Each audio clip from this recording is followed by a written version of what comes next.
Elon Musk की satellite internet company Starlink Pakistan में registration के बाद लाइसेंस के हुसूल की कोशिशों में मसरूफ है, लेकिन एलॉन मस्क को टक्कर देने के लिए चीन की सैटेलाइट इंटरनेट कंपनी ने भी पाकिस्तान में रजिस्ट्रेशन करा ली है। पाक चीन दोस्ती के तनाजुर में क्या एलॉन मस्क की स्टारलिंक का पाकिस्तान में मुस्तकबिल खतरे में है, या वो चीनी कंपनी को इस खित्ते में मात देने में कामयाब हो जाएगा?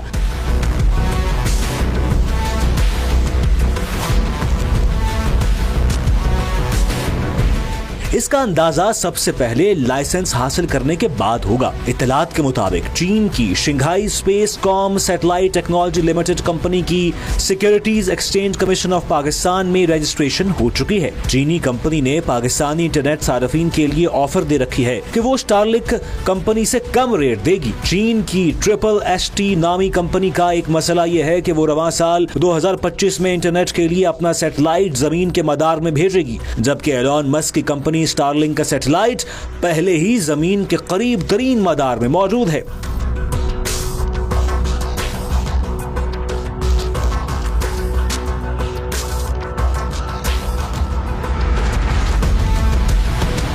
चीन की कंपनी का दावा है कि वो 2027 तक पाकिस्तान समेत दुनिया भर को सैटेलाइट इंटरनेट देने के काबिल हो जाएगी, जबकि अमेरिका चीन की इस पेशरफ्त को रोकने के लिए कोशा है। चीन का दावा है कि वो 2030 तक 30,000 के करीब छोटे बड़े सैटेलाइट खला में पहुंचाएगा। स्टारलिंक कंपनी भी पाकिस्तानी सार्फिन के लिए बेहतर पैकेज की पेशकश दे रहा है। ताहम इस अमेरिकी कंपनी को इस खित्ते में लैंडिंग के लिए सिक्योरिटी क्लियरेंस के सख्त मराहिल से गुजरना पड़ रहा है, जबकि पाक चीन दोस्ती की पुरएतमाद फजा में चीनी कंपनी को सिक्योरिटी क्लियरेंस में आसानी होगी। ताहम ये इस बात पर मुनहसर है कि क्या वो स्टारलिंक से पहले पाकिस्तान में इंटरनेट सर्विस दे पाएगी। इससे कबल समंदर में फाइबर केबल के जरिए दुनिया को इंटरनेट फराहम करने में अमेरिका, जापान और फ्रांस की कंपनियों की इजारादारी है, और चीनी इदारों को समंदरी रास्ते देने में अमेरिका सबसे बड़ी रुकावट है। लेकिन अब सैटेलाइट इंटरनेट सर्विसेज के लिए चीन भी अमेरिका और उसके इत्तेहादियों के मुकाबले के लिए मैदान में खुलकर सामने आ चुका है। इस वक्त 1.4 मिलियन किलोमीटर फाइबर केबल समंदरों से गुजरकर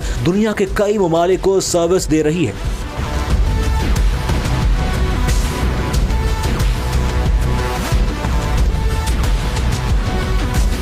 अमेरिका ने आबदोजों के जरिए चीनी इदारों की केबल के रास्ते में रुकावट पैदा कर रखी है। ताहम चीन ने इन ममालिक के साथ इंटरनेट सर्विस जारी रखी जिनके साथ उनके कारोबारी ताल्लुकात बेहतर थे। एशिया में जहां बैंडविड्थ की मांग तेजी से बढ़ रही थी, चाइना टेलीकॉम, चाइना मोबाइल और चाइना यूनिकॉम इस वक्त कई बड़े केबल प्रोजेक्ट्स को लीड कर रही हैं। इनमें से 2 चीन, सिंगापुर और जापान से मुंसलिक हैं। अफ्रीका और यूरोप के इर्द गिर्द चीनी इदारों ने ये बिजनेस कामयाबी से जारी रखा, जबकि बाकी खित्तों में अमेरिका इनके लिए रुकावट बना रहा।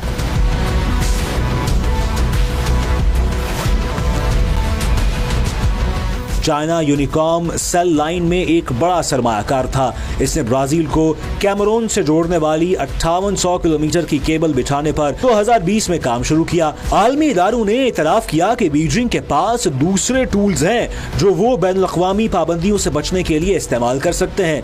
अब दुनिया के कई ममालिक को खदशात पैदा हो गए हैं कि समंदर में केबल नेटवर्क के जरिए जासूसी के खतरात बढ़ गए हैं। इसलिए केबल बिछाने वाले इदारों को इजाजत लेने और सिक्योरिटी क्लियरेंस में ताखीर का सामना करना पड़ रहा है। टेक्नोलॉजी की आलमी सर्द जंग के इस माहौल में पाकिस्तान समेत जनूबी एशिया में एलॉन मस्क के इदारे की कंपनियों के बारे चीन को शदीद खदशात हैं, जबकि पाकिस्तान के साथ चीन के सिक्योरिटी मफादात मुश्तरक हैं। इसलिए जनूबी एशिया के ज्यादा ममालिक का इस बात पर इत्तफाक है कि सैटेलाइट नेट के लिए चीन ज्यादा काबिल एतमाद है, क्योंकि खला से अमेरिकी कंपनियों को लैंडिंग राइट्स देने से सिक्योरिटी और प्राइवेसी के खतरात हमेशा रहेंगे।